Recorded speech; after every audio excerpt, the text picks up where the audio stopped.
BEd सहायक शिक्षकों के साथ न्याय करो, न्याय करो, न्याय करो। हमारी नौकरी सुरक्षित करो, सुरक्षित करो, सुरक्षित करो। बीएड सहायक शिक्षकों के साथ न्याय करो, न्याय करो, न्याय करो। और हमारी नौकरी सुरक्षित करो, सुरक्षित करो, सुरक्षित करो। साल 2023 में हुए सहायक शिक्षक पद की भर्ती प्रक्रिया में शामिल बीएडधारी सहायक शिक्षकों की नौकरी पर खतरा मंडरा रहा है।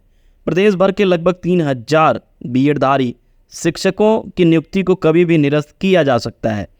दरअसल सुप्रीम कोर्ट ने 11 अगस्त 2023 को एक आदेश पारित करते हुए प्राथमिक शाला के लिए बीएडधारी शिक्षकों को योग्य माना है। सुप्रीम कोर्ट ने कहा है कि प्राथमिक शाला में जिन बीएडधारी सहायक शिक्षकों की नियुक्ति 11 अगस्त 2023 के बाद हुई है, उनकी नियुक्ति को सरकार निरस्त करे। सुप्रीम कोर्ट के आदेश के बाद छत्तीसगढ़ के लगभग 3000 बीएडधारी सहायक शिक्षक सीधे तौर पर प्रभावित हो रहे हैं।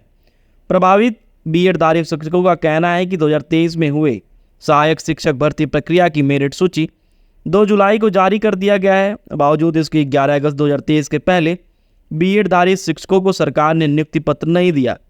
ऐसे में अब लगभग 3000 सहायक शिक्षकों की नौकरी कभी भी जा सकती है। वहीं अब बीएड सहायक शिक्षकों ने अंबिकापुर में विरोध प्रदर्शन कर सरकार से नौकरी बचाने की गुहार लगाई है, जबकि सहायक शिक्षकों का कहना है कि यदि उनकी रोजी रोटी छीनी जाती है तो इसके एवज में सरकार उन्हें इच्छा मृत्यु दे। सुनिए क्या कहते हैं धरने में शामिल बीएड सहायक शिक्षक। मेरा नाम रूपा सिंह है। मैं सहायक शिक्षक के पोस्ट पे अभी नौकरी कर रही हूँ, लेकिन अभी सबको पता है 28 अगस्त को जो सुप्रीम कोर्ट का डिसीजन आया है, उसके बाद हमारी नौकरी खतरे में है। खतरे में क्या है कि एक तरीके से हमारी नौकरी ख़त्म ही होने वाली है। हम लोग की इसमें क्या गलती है, हम लोग जानना चाहते हैं। हम लोग मेहनत करके, पढ़ाई करके इस नौकरी पर पहुँचे हैं। हम लोग इतनी मेहनत किए हैं, हम लोग टेट निकाले, विभागीय विज्ञापन के अनुसार हम लोग पेपर दिलाए हैं, पास हुए हैं, मेरिट सूची में आकर आज हम लोग नौकरी कर रहे हैं, लेकिन सरकार हम लोग के बारे में कुछ नहीं कर रही है। हमारे गले पे एक फंदे की तरह लटक गया है। हमारी नौकरी जाने वाली है, हमारे ऊपर इतनी जिम्मेदारियां हैं, घर की जिम्मेदारियां हैं, हम कहाँ जाएं? क्या कुछ आया हुआ है आदेश, थोड़ा बता दीजिए। आदेश में ये कहा गया है कि डीएड वाले इलीगल हैं सहायक शिक्षक के लिए। हम लोग इलीगल कैसे हुए? हम पढ़ लिख कर मेरिट सूची पर आके नौकरी कर रहे हैं, हम लोग इलीगल कैसे हो सकते हैं? राजपत्र में लिखा था, उसके हिसाब से हम लोग वैकेंसी भरे हैं, उसमें लिखा हुआ था कि हम लोग बीएड डीएड दोनों पात्र हैं, पर आज हमको इलीगल करार दे दिया गया। ये हमारे लिए कितने शर्म की बात है। नौकरी लगने के बाद अगर हमारी नौकरी छूट जाती है तो हम किस मुंह से अपने घर जाएंगे? किसकी जिम्मेदारी है, पूरा बताइए। किसकी जिम्मेदारी है? हम किसकी जिम्मेदारी बोले? हम तो यहाँ खुद विक्टिम है, हमारे ऊपर तो बीत रही। हमको तो हम चाहते हैं कि सरकार हमारे लिए कुछ करे, बीच का रास्ता निकाले।